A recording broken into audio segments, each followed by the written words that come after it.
teaching her to hate losing more than enjoying winning.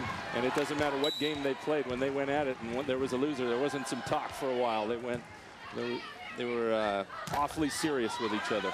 She's good enough to have earned an invitation to try out for the Olympic team and play with the national team next spring. And she doesn't even know if it's as a setter or a libero or what, but Coach Dunning says, hey, you put a challenge in front of her, whatever position, she's ready to go at it. Now Barboza. She's got 1 kill so far in the match, hitting 167. Armato crushes it. You mentioned Barboza. I see that as another big story to watch here. Barboza's at times in this tournament been pressing a little bit, but Megan Hodge a little bit also. And so which of those two players can do better for their team could be a big factor in who wins, who loses. Hodge right now is hitting below 100. So neither of them has caught fire yet, but Fawcett gets another kill. That's her 4th. And Penn State 26-23 over Stanford, +8 now for Penn State with Akinradwo on the bench. And let's get to know the junior from Zanesfield, Ohio, Nicole Fawcett.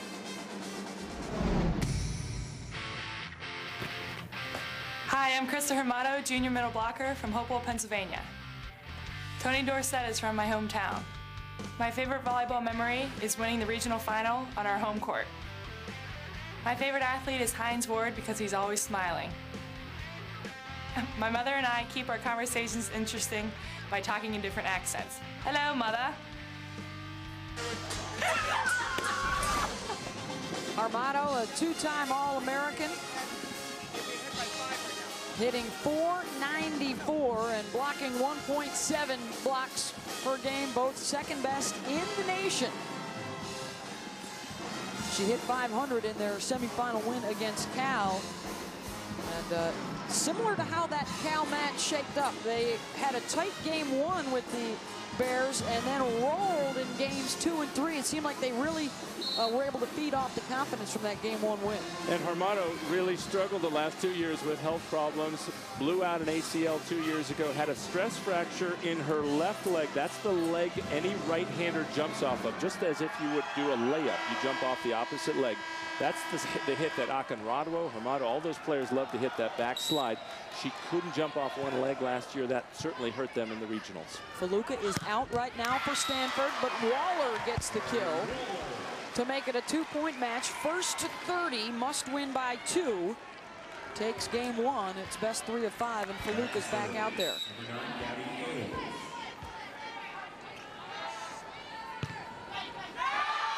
And the service error from Ailes. And you probably don't want to serve the ball out when you have Faluka Akinradwo on your side of the net and right at the front row. Want to have her there to help out on the block and hitting in transition. 16 errors now to just 1 ace in their 2 matches here. And Arielle Wilson with the crush. And there's one of those passes. We've seen a few missed ones in the regional final against UCLA and a couple of against USC in a battle the other night from Barboza. Kehoe goes to Waller and she's rejected. Fawcett and Wilson side by side, and it's game point for the Nittany Lions. Great left arm there by by Fawcett. Really strong arms across the net. Armato serving. Kehoe to Kleinman, yes. 4 more game points lined up for Penn State here.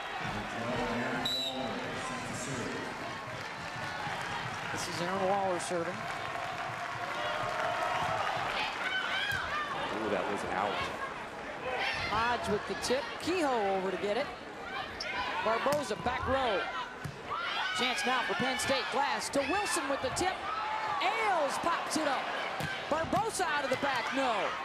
Glass to Fawcett with the ripper for the win.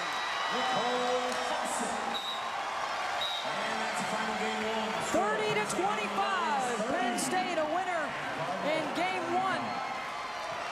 Laurie Wilson with 5 kills. Nicole Fawcett with 4 to lead the way as they held Stanford to just 159 hitting, and Fawcett with the winner. The opener goes to PSU.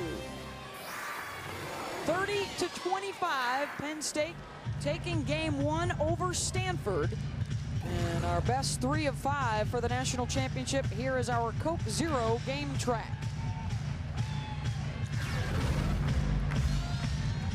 Well, the big news is that Megan Hodge, we talked about Hodge and we talked about Barboza. Hodge is hitting under 100, Barboza barely over 100, so they're both struggling a little bit, maybe with nerves, even though they got to the final and should be able to play a little bit more loosely. Akinradawo and Hermato both above 700.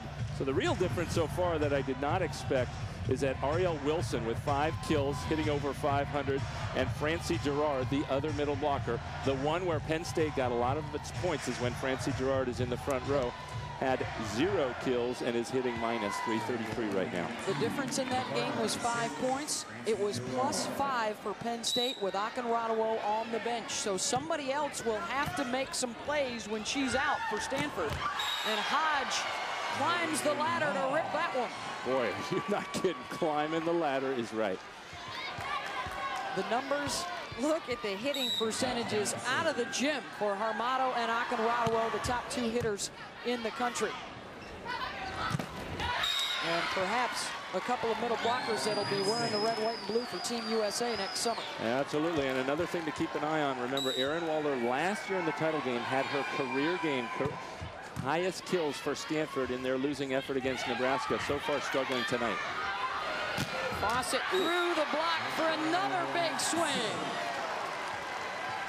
Fawcett with her 5th kill, and I love that corner shot she hit. Even though it didn't have a lot of spin, when she aims that far, that's a really safe play to make. You won't get blocked down. Kehoe, when they need a point, she looks for Faluka. And that's what's so amazing about Akinradawo. She was leading the team with 26 kills the other night, but it is so hard to be that efficient when everybody knows you're going to get the ball. You can get more blockers on her, and she's just unbelievable with what she's doing this season. John Dunning talks about what tremendous vision she has that complement the speed with which she can play the game as Stanford gets another point. Absolutely. On that last play, Hermato goes for the kill on the overpass, but you always have to be aware whether the setter is in the front row. Kehoe was that time, so she could block, jump, and block the ball, and she did that. Cassidy Lichtman now on to serve. Fawcett, boy, that looked just like her last kill, right between the hands of the blockers. You're right, and the reason why is because that set is coming so fast out to the outside. Even Akinradawo, as fast as she is, isn't fast enough to close the gap between the block. Hermato serving. They will go at Barboza, which was the strategy that USC employed in the semifinal. Kehoe to Kleinman coming out. Boy, she snuck out from behind Faluka. Exactly right. Faluka made that play happen because she goes up, watch the blockers jump right here with Faluka. Wilson comes down. Faluka has, or Kleinman has a one-on-one. She gets the easy kill, now going for the ace. Kleinman will serve to Hodge and dumped over by Glass.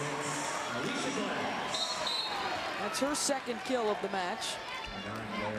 It's interesting, Coach Rose was talking about scheduling. He says, you know, if you have a good team, you owe it to them to play against the best. That's one of the reasons why he scheduled Stanford.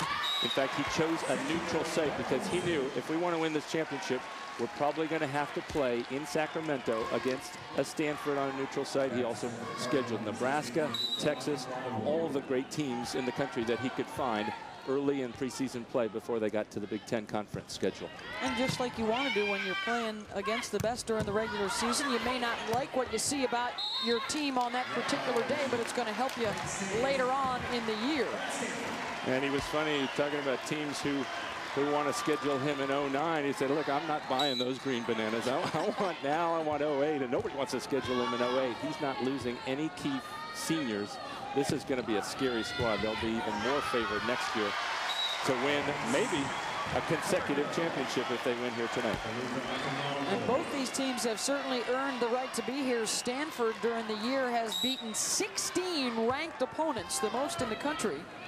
The second most was racked up by Penn State with 13 wins over ranked opponents. They faced just about everybody out there. As Penn State responds with the kill, and we are tied up here in game 2. Seeing so far, Penn State, their quick hitters really liking to hit it back to their left. We call that a cutback shot, where instead of going to the right sideline that they're aiming for, they hit it back the way they came. Stanford's been unable to stop those cutback hits so far. DeRico serving. Kehoe looks to Gerard with the tip. And there's another case of the speed of the set creating space between the blockers. Watch right here. Wilson just doesn't have enough time to get over. Easy put away for Gerard, which happens to be her first one. That's right. One of the reasons why Stanford struggled game 1. First kill with Akinradawo out right now. They'll go back to Francie. She's blocked. Barboza. Not much on that one. Tries the overpass and gets it. Well, Barboza during this tournament, if she doesn't get everything lined up right, she's been hitting some off-speed shots. We call them roll shots. She hit one there, and I'm a little surprised that the Penn State defenders were caught unawares, because she's been hitting a significant number of those. Some would like to hit her, just see her swing away. Hodge has been doing a little of that, too. Arielle Wilson continues to shine. The freshman, 6 kills, just 1 error so far on her 10 swings. Roberta Holhouse with the tough serve, sets up Penn State right here. Harmato, Gerard able to get a piece of it. Barboza, the block goes wide, point Stanford. And that's the same strong, aggressive swing that Barboza took to end in game 5 to earn match point against USC 2 days ago.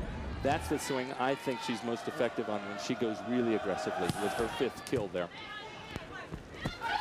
Glass to Blair Brown. Snuck in behind Harmato as all the blockers were following Krista to the outside. Not only are they dangerous as hitters, but boy, they draw a lot of attention, Harmato and Faluka, even when they don't get the set. Kehoe looks to Kleinman. The pass from Price. Hodge had to get her footwork right, and Harmato tips it. But you could see Hodge struggling a little, getting her footwork on that. She was expecting the set to go a little faster. She really likes that fast outside set, so she walked in a little bit, didn't have speed on her approach. Hodge with another tip. Off another missed pass from Barboza. Expect Penn State to continue to go at her. The good thing for Stanford is the more Barboza, there she goes with the overpass, the more Barboza struggled with the passing, the better she hit against UCLA in the regional finals. Ailes will set up Barboza out of the back. Falls onto the Stanford side. Back to Cynthia in the middle. Headshot off of Hodge and out. If she keeps doing that, aggressive swings like that, Barboza, I think Stanford's going to be in great shape in this match. But when she's tentative and hits those softer shots, those roll shots in the middle, that's when the other team's going to pick her up more often. Just 1 kill in the opener, 5 already for Cynthia here in game 2. So perhaps she is the one they will look to with Faluka out. As Akinradawo has returned, they actually picked up a point with Faluka on the bench during that rotation while she was down. They'll go to it right away, well rested, and through the floor from Akinradawo. And I think that might have been through the arms of Harmato. Let's see this again from the end zone. Watch how, nope, just went around the left arm of hers, but look at how fast she gets that arm around. Lightning arm swing, and that's why she's so hard to stop. Lichtman. Fawcett was set a little wide. Boy, that was a really quick call by the referee. So quick that I thought she was going to call that the ball hit the antenna and dropped to the floor. But then it appeared like she changed her mind and said, nope, that hit the block and then fell to the floor. Let's see if we can get a better view here. Nope, she made the right call. It went off Kehoe's right arm and out of bounds. Really good save by Fawcett there. That was not a well-placed set. with the left hand, she had no recourse but to try and use the block. Kehoe comes back to win that joust. I have not seen her lose a joust all season long. She's against two of the strongest players in the country there with Fawcett and Wilson, and she outmuscles them both. Good hang time from Bryn to stay up there with him. Ties it up at 12. Tight throughout game 2 after Penn State took the opener 30-25, and Fawcett with the swing. And that was a perfect placement for Fawcett to hit. She gets her 8th kill there because she was able to get the ball in a good location. Hits that same shot we saw before, hitting the deep corner. That's a very effective shot for her. 50 miles an hour on the spike speed from Fawcett on that last kill. Free ball, Penn State going to work. Blair Brown. There was a touch. That's a good call. It hit the digger. Rookie adjusted her footwork at the last moment to get that. Way to get there by Brown, sneaking after that backslide off the one leg. Glass down to get the tip. Fawcett blocked by Faluka, who was over in plenty of time to get that one. Well, when you have Kehoe blocking and Akinradwo blocking, you have to hit at Kehoe. If the ball is in a position, that's a very risky shot to try to go past Akinradwo, who is 4 or 5 inches taller than Kehoe. Faluka serving now with the lead. Fawcett, nobody up for that one. Nicole Fawcett now double-digit kills with 10 to lead everybody in the match. And in fact, the lineup switched a little, so she in this game is hitting more often against Kehoe and getting some good kills. Former National Freshman of the Year and current All-American Nicole Fawcett taking charge for Penn State in game 2. When I think of Penn State volleyball, I think of success with honor, upholding the tradition. My family away from home. Coach Rose, Coach Rose. When I think of Penn State volleyball, I think of my teammates. Here at Sacramento Arco Arena, Penn State winning game 1 and with the lead midway through game 2. It's best 3 of 5 to decide the national championship. Somewhat of a home court advantage here in Northern California for the Cardinal. As their fans have turned out in force, there's a good group that have also made the trek from Happy Valley as Fawcett gets her 2nd ace of the match. You can see how much heat she gets on it, both hitting at the net and the jump serve. She one time gave a former teammate a concussion, hit it right past the block. She blacked out for a few seconds when she took one to the noggin.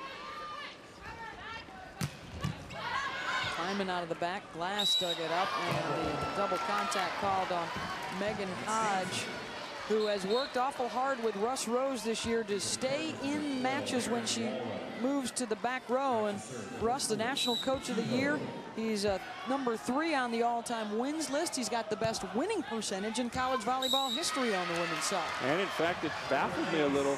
With the great program that he runs, it's shocking that it took them 8 years to get back to the title match after winning his first and only title in 1999. The last 2 years, they were favored to return to the national scene, but a couple of Krista Harmato injuries late in the year aided the opposition a little bit and prevented the Nittany Lions from getting here.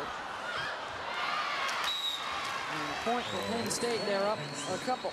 That's the set that Hodge loves most, because she doesn't time the high ones so well. She just loves to come barreling in and transfer that speed into jump. Really effective against the block on that.